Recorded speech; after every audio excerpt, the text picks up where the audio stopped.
We are at the end of Watches and Wonders 2024. By the time this video goes live, I think it will be over. But one topic we haven't covered yet is all the models that have been discontinued.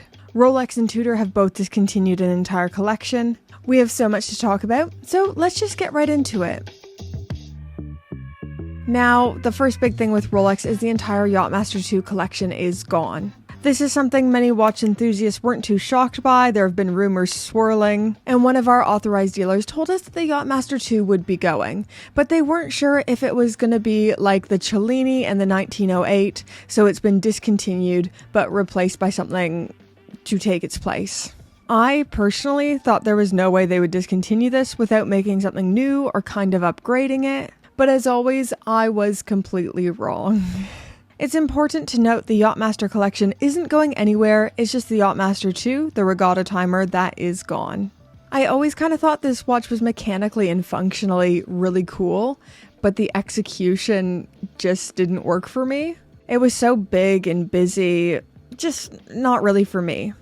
Next, the Daytona Le Mans in white gold has completely disappeared, and in its place is a new model in yellow gold, making this the shortest Rolex production run ever. I'm pretty sure. The white gold Daytona Le Mans was released in June 2023, so that's only a 10-month production window. This is one where it's kind of interesting, but doesn't affect most collectors, as most of us couldn't get our hands on this, even if we could afford it and even if we wanted it. But it's still an interesting bit of Rolex news. Next is less of a discontinuation and more of a branding change, the separation of the Sea-Dweller and the Deepsea. This is so minuscule and stupid, and I can't believe this is what I do with my time. But if you purchased a Deepsea in 2023, it would still have the Sea-Dweller name printed at the 6 o'clock text. This is no longer the case. These two have been completely separated. They've been separated for a while, but this is the final branding change to completely separate these, and you will only see the Deepsea branding on the Deepsea. And last but not least, the Datejust discontinuations that everyone knew was coming. So the palm dial motif and the fluted motif. All variations, so two-tone, full stainless steel, that dial is now just out of circulation, which makes me sad. I could see these being highly collectible one day, especially that palm dial. I just think there's so few of these in circulation, and they were such an un-Rolex release that I could see future collectors really loving these, but what do I know? I'm wrong about literally everything. Moving on to Tudor, I said in my Tudor video if anyone noticed anything that had been discontinued in the Tudor catalogue to let me know in the comments, and someone did. The entire Glamour line is gone. In my Tudor ranking video from a few months back, I described this line as, I think these are overlooked, but Tudor needs to decide if they're actually going to invest in these or just kind of get rid of them. But yeah, I stand by that. This was a line that either needed to get updated or be phased out in favor of something that could be more commercially successful. With all the fuss around the Black Bay 58 GMT, it's no wonder why people missed this one leaving the current catalog.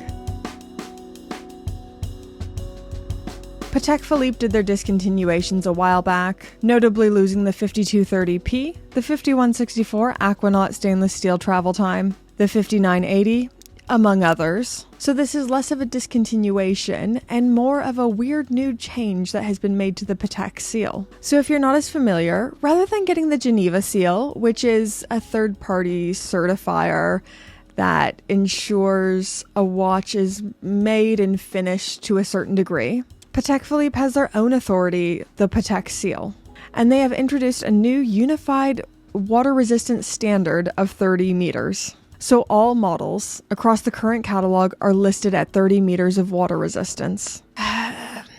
Which, it's just kind of weird.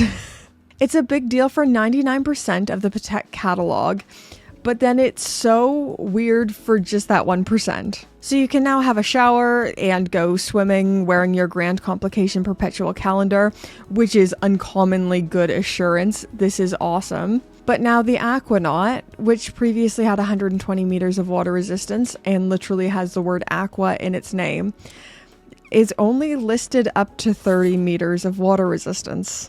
It's not bad or wrong or anything. 30 meters is still more than enough. I just think it's weird. But yeah, I'm going to talk about that a little bit more on Sunday's video. So I just wanted to keep this one short and sweet, just updating all the models I've noticed that have been discontinued. It's harder for me to know with every brand. Every brand can't be in your wheelhouse.